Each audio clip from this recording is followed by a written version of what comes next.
Most of us have someone in our life who we trust completely. A best friend, a spouse, a parent, someone who always has your back no matter what, who almost can't surprise you because you know so much about them. But everyone has secrets, little things in their past that they don't like to talk about, even with people who fully trust them, or especially with those people. Because if you find out the truth, it'll make you second guess everything you believe about them. And you might realize that the person you trusted to protect you is actually the biggest danger of all.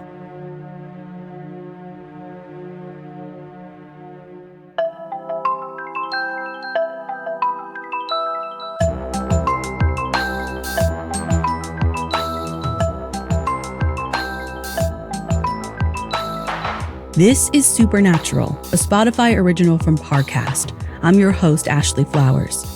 Every Wednesday, I'll be taking a deep dive into a real unexplained occurrence to try and figure out the truth. You can find all episodes of Supernatural and all other Spotify originals from Parcast for free on Spotify.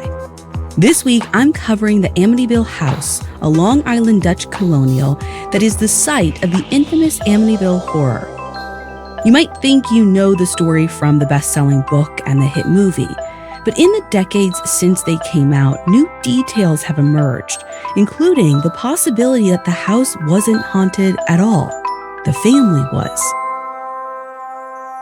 I have all that and more coming up. Stay with us. If you're a fan of ghost stories, it's safe to assume you may be familiar with the Amityville horror already. The book and movies tell the story of the Lutz family who moved into this creepy old house only to discover, surprise, it's haunted. The Amityville horror is based on a true story, but I do have to issue a caveat about that. Most of what we know about the house comes from the Lutzes, who made a lot of money off entertainment deals, plus several of their claims have been disputed. Since most of the shocking events happened behind closed doors, it's hard to know what's true and what might have been exaggerated or even completely made up. So as I dive into this tale, I'm going to focus on the details that haven't been contested. If you know the story already, then this narrative might not be what you expected, but it's likely more accurate, which, in my opinion, makes this a whole lot scarier. On November 13, 1974, 23-year-old Ronald DeFeo Jr., or Butch as his friends call him, reports into work. He's employed at the same Brooklyn car dealership as his dad. He also lives with his parents and his 4 younger siblings in Amityville, Long Island. But that morning, when his coworkers ask, "Hey, where's Ronald Sr.?" Butch doesn't have an answer, but he figures his dad will arrive any minute now. Except Ronald doesn't show. Butch calls his home and doesn't reach anyone. He mentions how weird this is to his coworkers, but he doesn't seem too troubled by it. In fact, he even leaves work early and doesn't even bother to go home and check on his family. Instead, he visits a couple of friends and casually muses that he hasn't heard from them all day.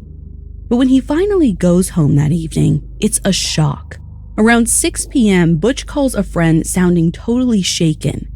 He says that he just got home, and when he popped into his family members' bedrooms, he found his parents and 4 siblings in their beds, face down, covered in blood. All of them had been brutally murdered. When detectives show up, Butch already has a theory. He mentions that his dad had some kind of conflict with a mafia hitman. Maybe the mob killed his family. The police take this into consideration, but they have a theory of their own. For one thing, all of the victims are in bed, still in their pajamas. But the police, who must have had access to the family's schedule, says that everyone should have been awake and going about their daily routine by 6 a.m. And that's when Butch left for work. The authorities don't find any evidence to connect this mass murder to organized crime. But they do find a box in Butch's bedroom.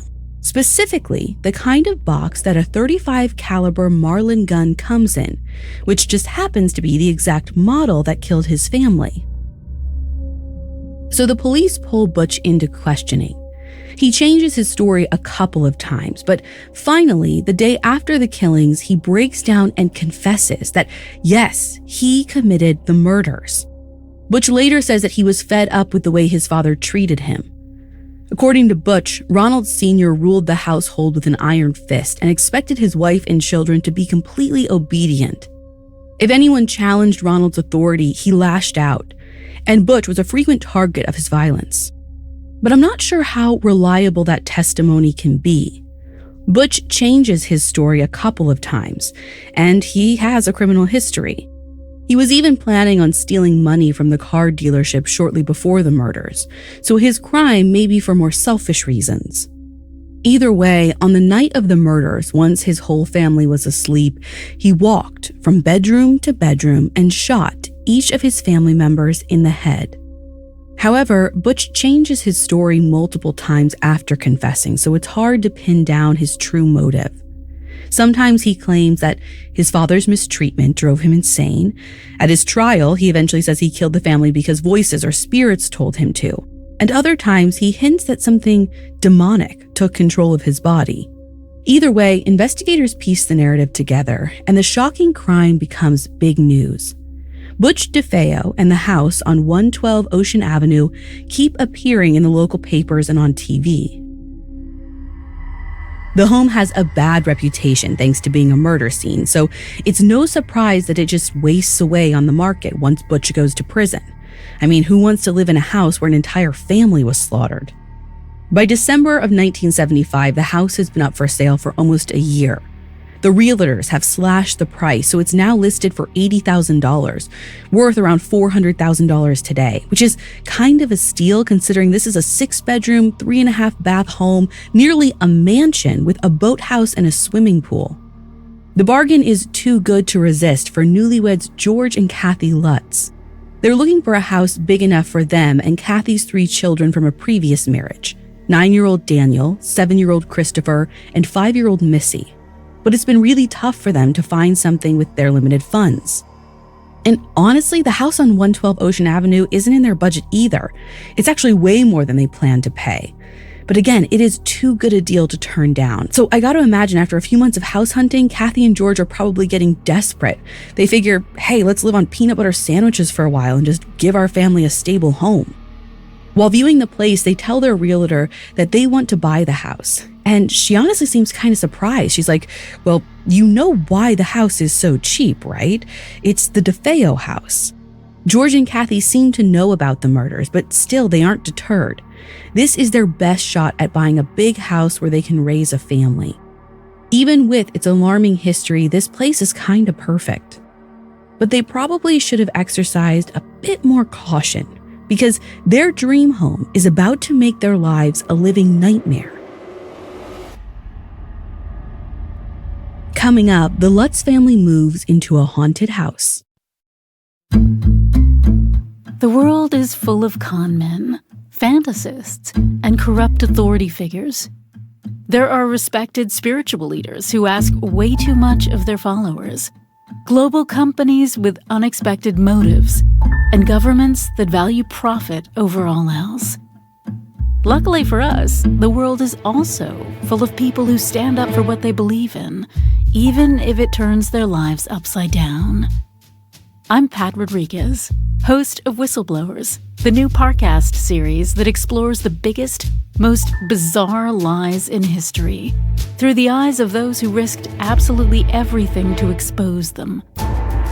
This season in Whistleblowers, join us as we uncover the story of the women who brought down Hollywood's most controversial yoga guru, the doctors who believe one of the world's top surgeons used humans as his guinea pigs, and the woman who revealed Facebook's darkest secrets. Whistleblowers is a Spotify original from Parcast, airing episodes every Tuesday starting January 18th. Follow and listen to Whistleblowers for free on Spotify.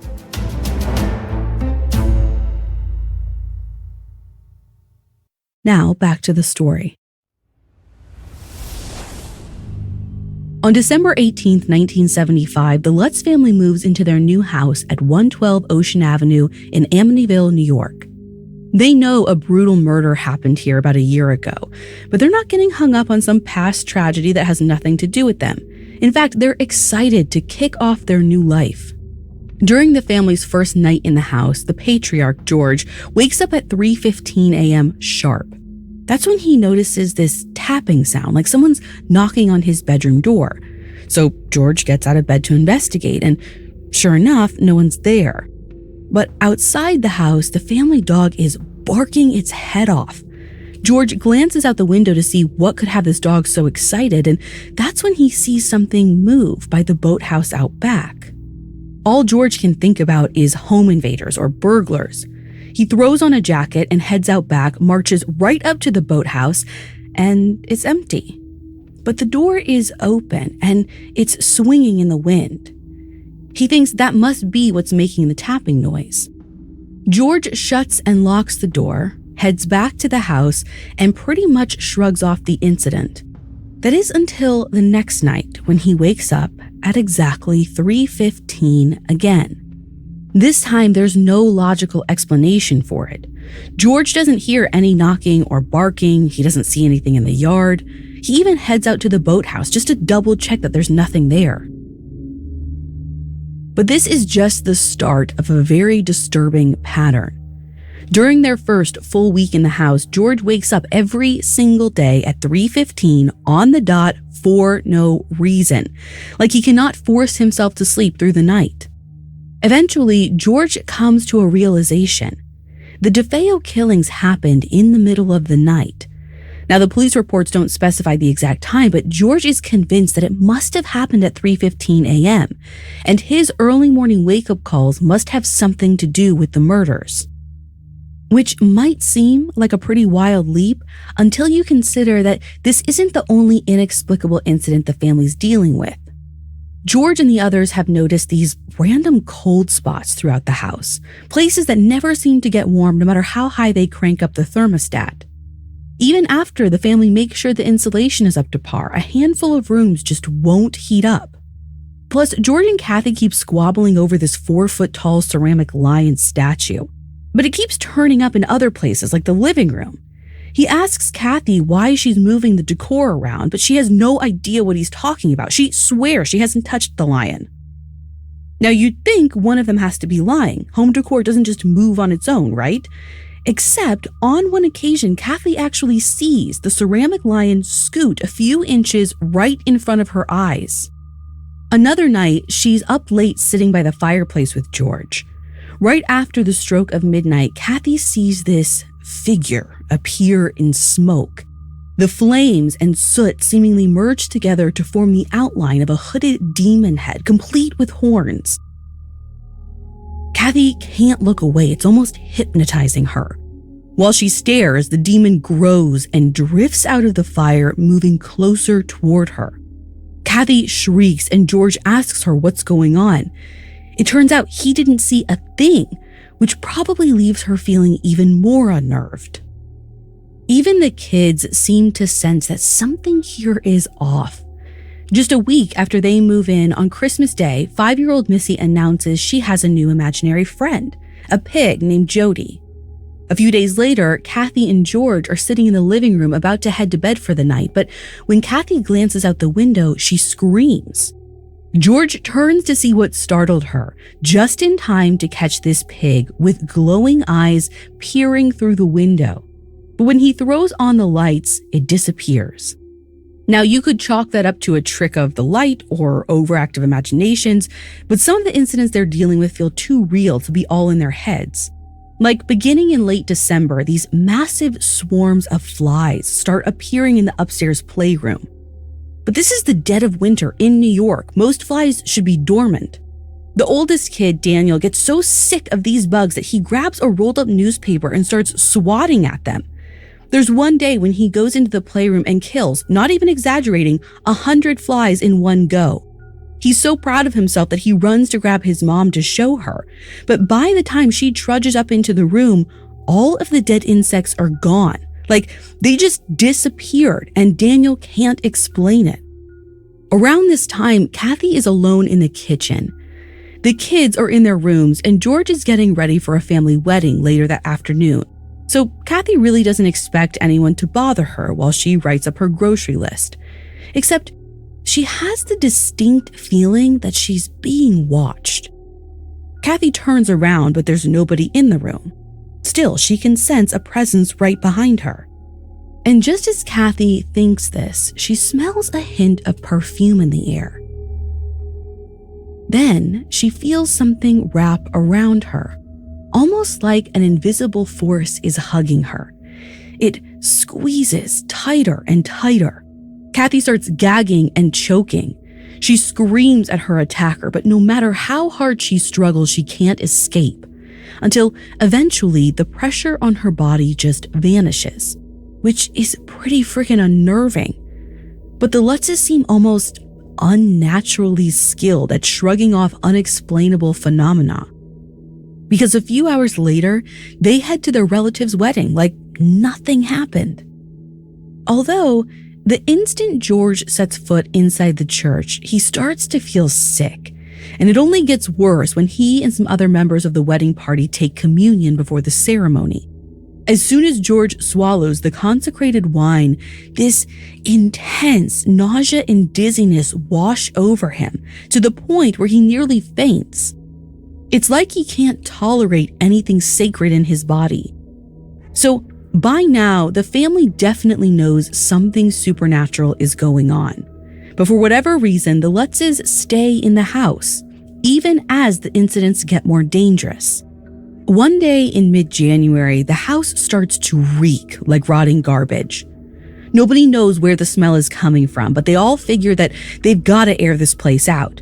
So they all rush around, opening every door and window they can find. The oldest, Daniel, heads up to the playroom and slides the window open. But before he has a chance to move his hands out of the way, the window smashes back down on his fingers hard. So hard that George and Kathy have to work together to open the window and free Daniel. And once he escapes, his poor little fingers are totally flattened. George starts cursing and freaking out. Meanwhile, Kathy rushes Daniel downstairs to put some ice on his fingers.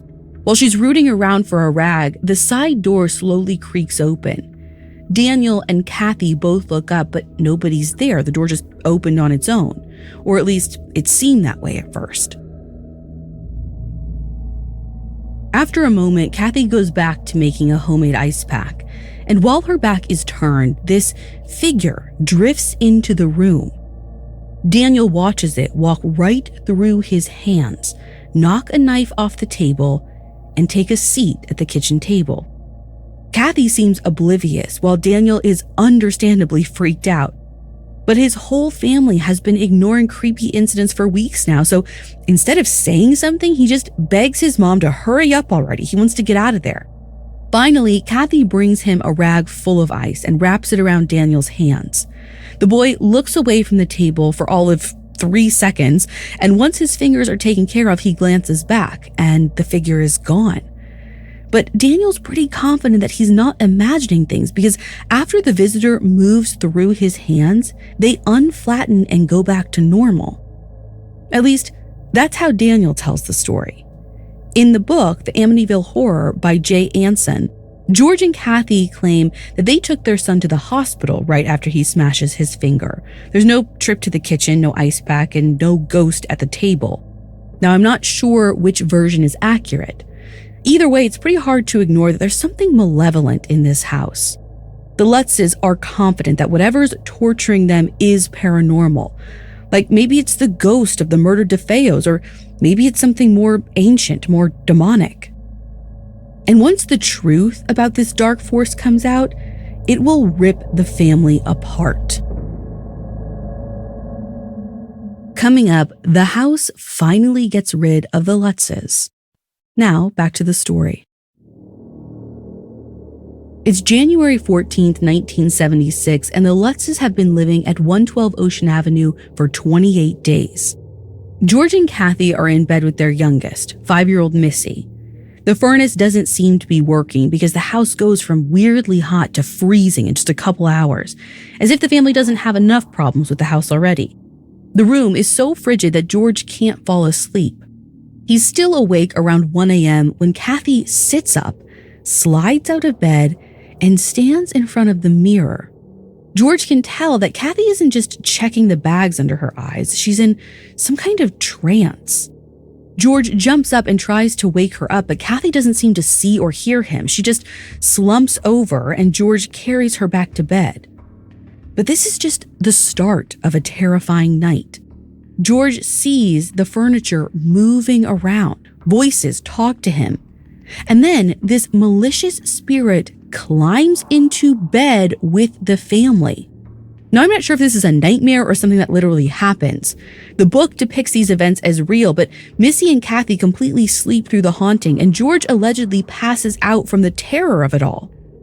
He wakes up to find his stepsons, Daniel and Chris, looming over him, and they're terrified. They claim that there's a faceless monster in their bedroom. Right as they say this, George sees the dog in the hallway growling at the staircase leading up to the boys' room. Like, there's definitely something there. Even though every cell in his body is screaming for him to run away, George climbs out of bed, trudges out of the room, and steps into the hallway. He glances up the staircase and sees someone standing at the top. George can't make out any features because they're wearing a white hood that's shadowing their face.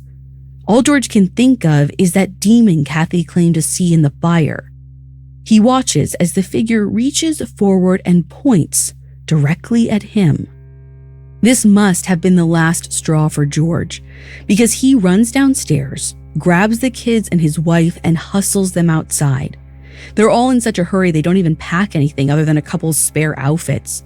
The whole family jumps in the car, fires up the engine, and takes off without a second thought. As they're pulling away, they make a promise that none of them will ever set foot in that house again. But that promise is short-lived, because curiosity, or maybe sheer terror, won't let them put this chapter of their lives to rest. Soon after they move out, they bring in experts to try and figure out what's going on at 112 Ocean Avenue. A little over a month later, the family invites New York's Channel 5 news crew to record a segment with investigators, including the famous psychic and demonologist couple, Ed and Lorraine Warren, along with two other psychics, a reporter, and a psychic researcher. They host a seance in the house and walk through the property, basically doing everything they can to try and coax the spirits out. One medium goes into a trance and says there's something lurking upstairs in a bedroom. The psychic researcher is so disturbed by whatever he experiences that he falls suddenly ill and has to leave the room. Even the crew can sense something is off. At one point, one of the cameramen needs to take a break and kneel on the floor because his heart is racing so fast. And we're talking about a guy who's been in war zones before, so he's not easily rattled. Needless to say, the segment that airs on the news is pretty compelling, and the Lutzes realize there's a market for their story. They team up with writer Jay Anson, telling him everything. In the fall of 1977, Anson publishes a book called The Amityville Horror, which becomes an instant bestseller. 2 years later, it's adapted into the classic movie of the same name. Now, if you're an Amityville fan, you've probably noticed that the story I just told you doesn't totally match up with the movie or the book. For example, in those versions, there's a subplot about a priest who comes to bless the house, and there's a scene where the Lutzes find this weird green slime, which they believe came from some otherworldly creature. The reason I'm glossing over these and other details is because I can't confirm that they're real. A bunch of alleged witnesses, from the local priest to the neighbors to some of the Lutzes' children themselves, have insisted that some of the events didn't play out the way they're depicted in the book or the movie. On top of that, several families had lived at 112 Ocean Avenue since the Lutzes took off, and none of them experienced any kind of supernatural haunting as far as I can tell, which has led some to suggest that the Lutzes made everything up. Supposedly, they bought this old house that was out of their budget. After they moved in, they realized they'd have to make a lot of expensive repairs to get it into a livable condition, so they decided to walk away instead. Then, they might have capitalized on the recent murders and made up this wild story about the paranormal so that they could recoup their losses with a book and movie deal. And yes, it's possible that George and Kathy were running an elaborate scam. However, on June 19, 1979, the same summer that the movie comes out, both of them agree to take a polygraph test, and both of them pass. And even their harshest critics agree that some of their claims are real.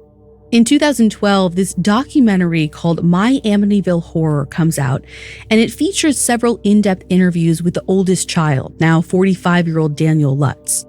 And it is clear that he does not have any affection for his stepfather. When he chats with an interviewer about George's death, Daniel says, quote, "I'm sorry, I can't help but smile." He says he's happy that George is dead and that he's now a quote-unquote free man.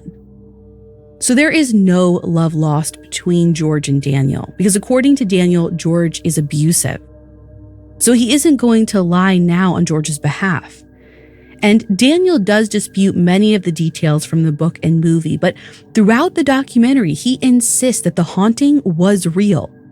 He makes claims that are similar to his parents' story, including the unnatural cold spots and the furniture moving on its own, and he agrees that something evil happened in that house. Except Daniel actually blames his stepfather, George, for the supernatural events. Apparently, there's been a few rumors suggesting that George was into the occult and he practiced black magic and had a history of summoning demons. Of course, George hadn't bothered to mention any of this to his wife or stepchildren, even after they were married and living together. But Daniel pieced together the truth. He found George's occult books and immediately realized his new stepfather wasn't the man he was pretending to be. I mean, this guy wasn't someone who was dabbling a little just to see what magic is like. He was full on practicing these dark rites and apparently had been for a while. In fact, Daniel believes that black magic actually gave George some kind of psychic ability. He says that one time he saw George levitate a wrench with his mind. This happened before the Lutzes ever moved into the Amityville house, so it didn't have anything to do with the home.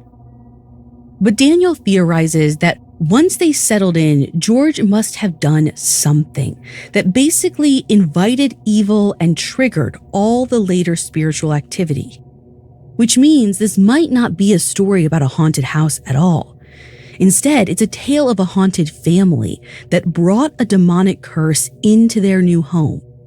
It would explain why George felt so sick when he took communion before the family wedding. He wasn't attacked by a ghost, he was the unholy entity. And it makes sense that none of the other residents ever reported paranormal activity. When the Lutzes fled, they took the haunting with them. According to the book, on the day they finally leave the house for good, the Lutzes end up staying with relatives. Everyone's in bed by 10 p.m. and they all fall asleep quickly. But then, George startles awake in the middle of the night. He looks around and sees that he's levitating off the bed. In a panic, he glances to his side and notices that Kathy is also hovering beside him. They may have left the house, but they haven't escaped anything. Assuming the allegations are true, and George does have a history of dabbling in black magic, I wouldn't blame him or Kathy for fudging some details when they go public with their story. Nobody wants to admit that they've invited demonic forces into their home. So the Amityville Horror might actually be a cautionary tale. A warning that evil forces are real, and if you let them into your life, they'll never let you go.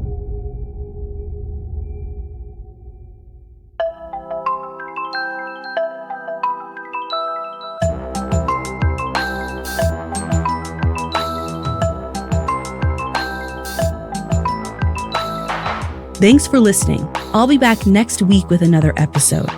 You can find all episodes of Supernatural and all other Spotify originals from Parcast for free on Spotify. Supernatural stars Ashley Flowers and is a Spotify original from Parcast. It's executive produced by Max Cutler, sound designed by Carrie Murphy, with production assistance by Ron Shapiro, Trent Williamson, Carly Madden, and Aaron Larson. This episode of Supernatural was written by Angela Jorgensen, with writing assistance by Lori Gottlieb and Kate Gallagher, fact-checking by Claire Cronin, and research by Mickey Taylor. To hear more stories hosted by me, check out Crime Junkie and all Audio Chuck originals.